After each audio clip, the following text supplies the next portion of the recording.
this is Elena from Italy. I tried to grow Begonia maculata, but it's not working. Can you give me some advices, please? Ciao! Well, Elena, I don't know if I can give you any advice, but I can show you. Come with me!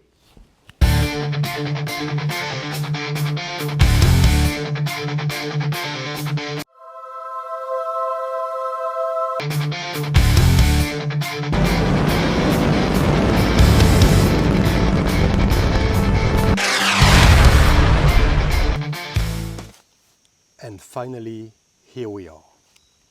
Look, Elena, to understand how to take care of Begonia, we have to go back to where it all started. And this is here in Guadeloupe, that in 1690, Charles Plumier, a monk and explorer, was sent by French King Louis XIV to describe some plants of the New World. And this is here that he described for the first time the Begonia. It was called Begonia Obliqua, and it was the first one ever described. And Begonia, after that, gave the name to all the genus of Begonia. It was a tribute to Michel Begon, who was at that time the governor of the French Caribbeans. So, during this expedition in Guadeloupe, I will follow the footsteps of Charles Plumier and track this original Begonia, this legend, to find how it grows in its natural habitat, and so that we can learn how to reproduce these conditions in our homes. It will be a long trek in the forest in a very humid and rainy and hot environment. It will push me to my limits, I believe. But just for you guys, we will find this Begonia. Wait. Wait. No way. Guys, I think I found it. I'm kidding, of course.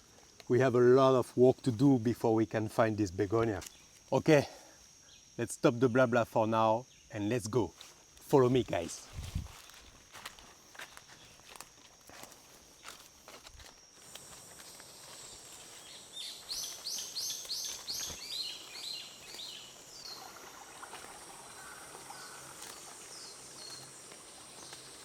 So, begonias thrive in a humid and cool environment. They don't like temperatures such as above 30 degrees Celsius. This is why we find most of the begonias in the mountains, in the tropical mountains. So to find begonias, I have to climb. So up we go.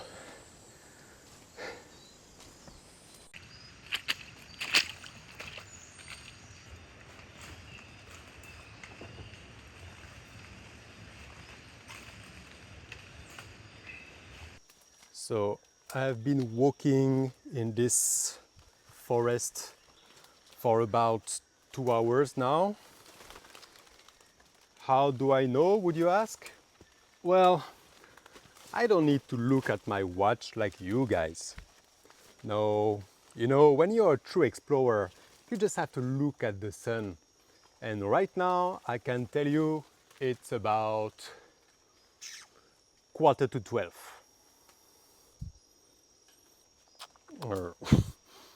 Okay, well, it's 10. Anyway.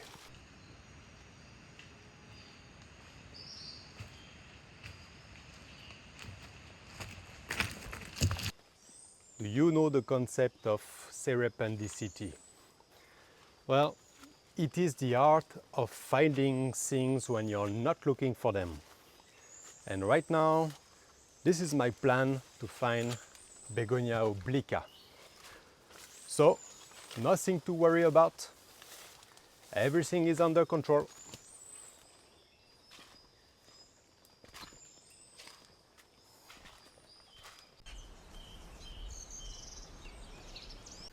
So, when your body is overheating normally, then you sweat. So this creates a very thin layer of water on your skin, and when this water evaporates, this cools your body down. Okay? But the problem in the jungle is that when you sweat, outside it's already 100% humidity. So your sweat cannot evaporate. This is why it feels super hot when you walk, when you exercise in the jungle.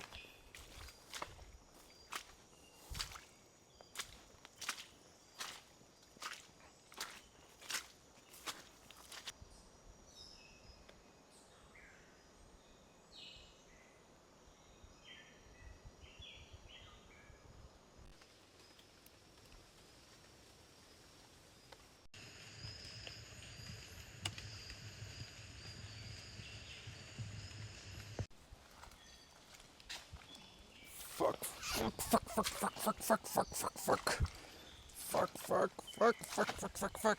Shit. Yeah.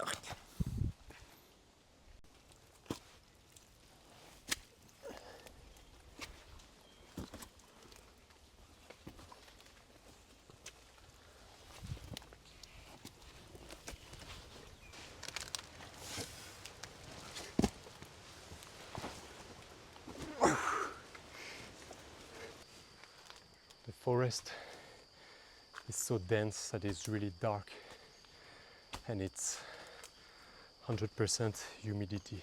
Although we are in altitude, so the temperature is not that high, but it's extremely humid and I'm sweating a lot.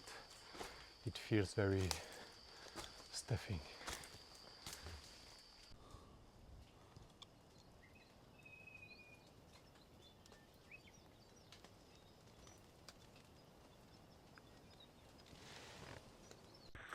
This jungle is taking so much energy at the moment, and I have to be very careful because it is super slippery. So I am sweaty, I am tired, I am covered in mud, I'm thirsty, I'm hungry. It is time for a break. I think it is time for a break very soon.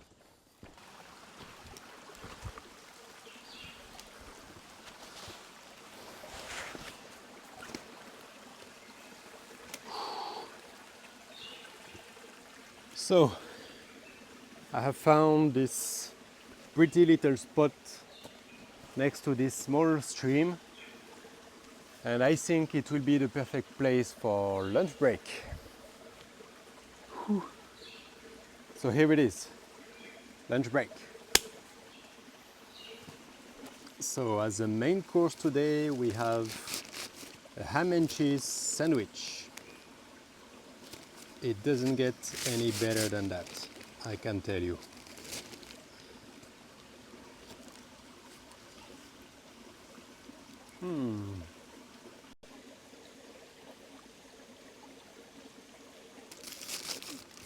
And for dessert, what do we have here?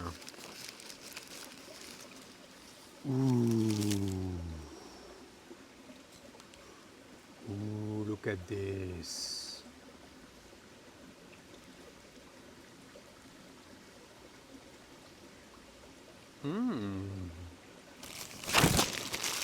Not too bad. Pretty good. This is called Tourment de l'amour. It means the torment of love. Beautiful name, right? Another one.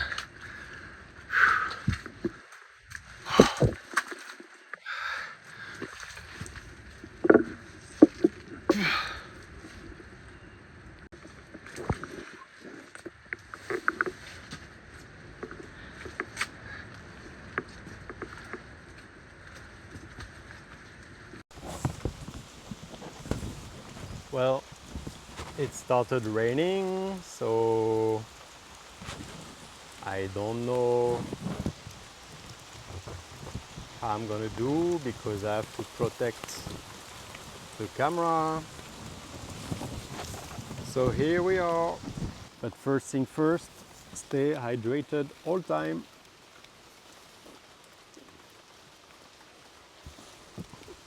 And when you go to the jungle, make sure you bring plenty of water. Don't underestimate how much water you need when you go in the jungle. Mommy, mommy, look at this guy over there walking under the rain in the mud. What is he doing? Jeremy, don't point your finger at this poor guy. He has a mental illness. He likes to suffer. Guys, I think there's an animal on the track in front of us. Let's not make any noise. I don't think it has seen us already.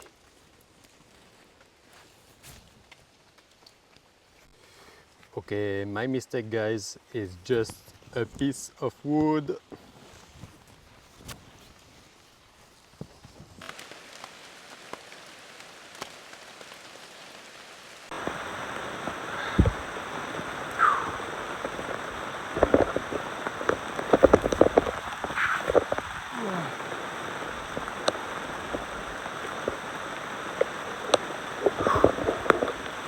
It's raining like crazy now, and I'm lost. I lost the path.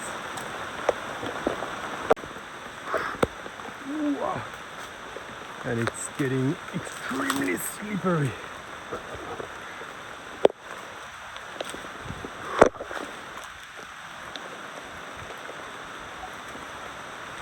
Whoa.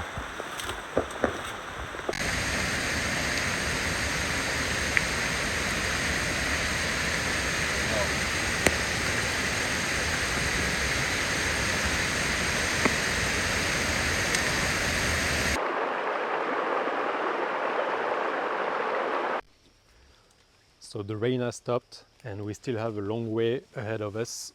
So time to go.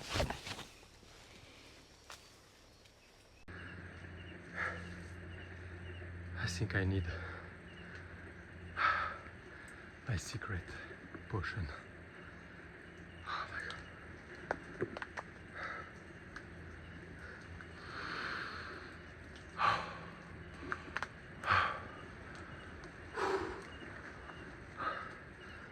I can go. Okay, here we go.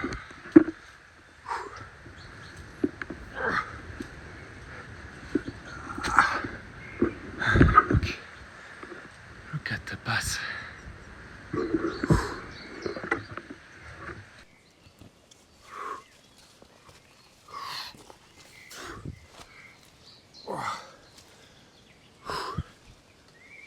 Oh guys, this is tiring.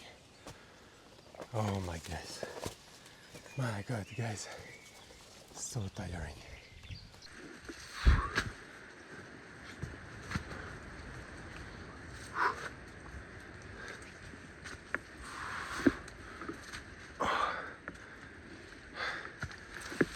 So, my couch explorers, as we are ascending the mountain, and the higher we go in altitude, then the clearer the forest is.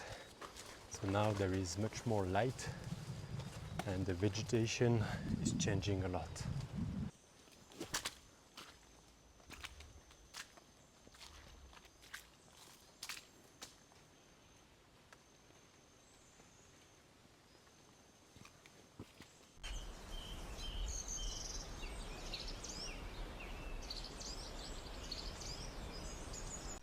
Well, it is said that 60% of guys believe that they would be able to land a passenger plane in case of emergency. Me? Of course I would. I just don't guarantee it would be in one piece on arrival. That's it.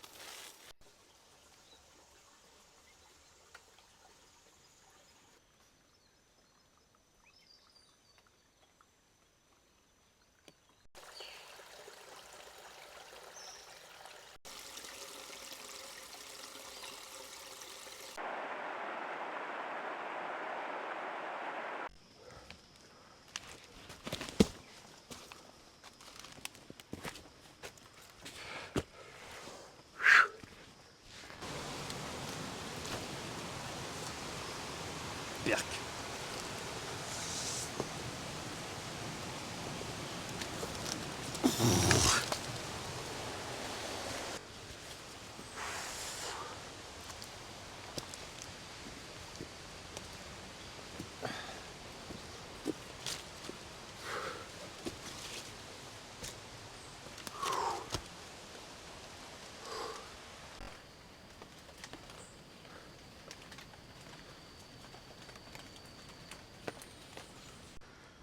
Well, there is a silver lining in this mess, is that at least in the Caribbean I don't get leeches. If I would be right now in Malaysia or Indonesia, I would be covered with leeches. Always stay positive.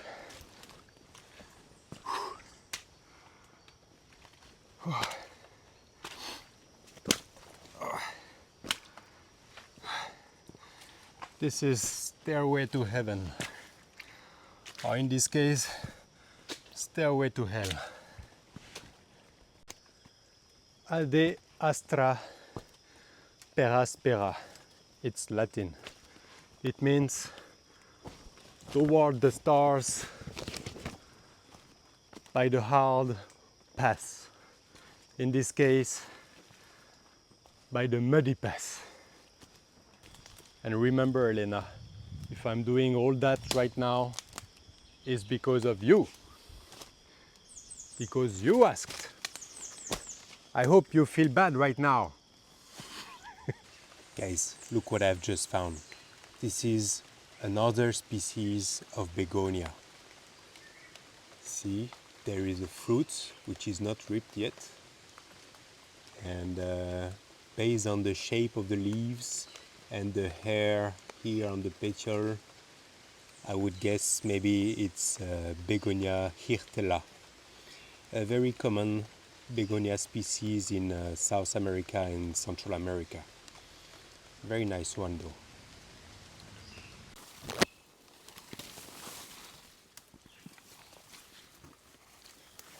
Yeah, right now I could be at my home. I could be lying on my couch, comfortable, with a cup of tea, watching Amazon Prime, The Boys, watching that Homelander being a gentleman. But no, I'm stuck here in this green hell, getting beat up by mosquitoes. Just for you guys. Okay, here is a fun fact that you didn't know you wanted to know, but you do.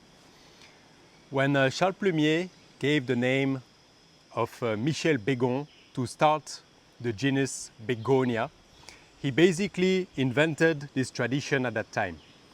But ironically enough, it is said that Michel Bégon, who was actually the governor of the French Caribbeans, never saw a begonia of his whole life. Elena, you won't believe it, but I have a surprise for you. I think I found it. I found Begonia Obliqua. Finally! Look what I found, guys. The true and only one. Begonia Obliqua. The first begonia ever described by Charles Plumier, originated from Guadeloupe. Incredible, fantastic. So you see, Begonia Obliqua gets its name from the asymmetrical loop-side shape of the leaves, and it is a shrubby, cane-like begonia that can grow actually quite big in the wild, like 1 meter or 1 meter 50 something. So let's check the condition of this environment. So we can see at the moment that the temperature is about 23 degrees, which is the perfect temperature for begonias, which actually don't like very hot or cold climate. So this is why you found them in the mountain where the air is a bit cooler. As for the humidity level, it's about 90% at the moment, which is also this kind of moist environment which the begonia love the most. So to take care of begonia, Elena, the perfect condition for them is to have a very humid environment. So some begonias they are able to grow outside in the room conditions, but most of the tropical begonias, they prefer to be in a very humid, like above 70% humidity. And for that, the best solution is to put them into either a box, like an IKEA transparent box, or if you have a greenhouse, of course, that would be the best. And another very important factor for begonia is that the roots must not be sitting in the water. So use a very porous substrate, because you see those begonias, they are living on a cliff, on a very steep cliff where the water cannot stay. So in a sense, the roots are never totally soggy. As for the luminosity, at the moment this begonia is thriving at 1700 lux, which is not a lot actually. It's what we call indirect light, which are the conditions that the begonia really affectionate. So these begonia produce clusters of small white flower, and like all begonia, it's monoecious. That means that it produces separate female flower and male flower. You can see these ones over there are the male flowers, and this one here are called the female flower. You see this particular shape is the ovary of the flower, and when it's pollinated by the male flower, this part becomes the fruits and produces the seeds. Those fruits are not ripe yet, but they have been, most of them I can see, they have been pollinated. Look, when I tell you that the begonia don't need a lot of light, I am not kidding. See? So, was I right or was I not wrong? So no more excuses, Elena. Now you know how to take care of this plant. So if you kill this plant, I'm gonna personally come to Italy, to your home, and I'm gonna ban you forever of having the right to keep a house plant. Do you understand me? So my quest is over. That's it for today, guys. Next plant will be incredible. Like always, stay hot and stay moist. I'm out. Ciao. I was coming down from the mountain when I noticed something very interesting, guys. So follow me, come on. I'll show you. So I am now in the middle of a roundabout, risking my life for you guys. I hope you appreciate, to show you this. And this begonia may look like a little bit like the one that we saw in the mountain, but it's actually a bit different. This, my friend, is what we call a cultivar. So I'm actually exactly at sea level now. The temperature is 32 degrees Celsius. And you can see that this begonia is thriving in direct sunlight. Something that would be absolutely impossible for its wild cousin that we saw in the mountain just now. I know what you must be thinking right now. How a guy that is so handsome can also be so smart at the same time. I know, right?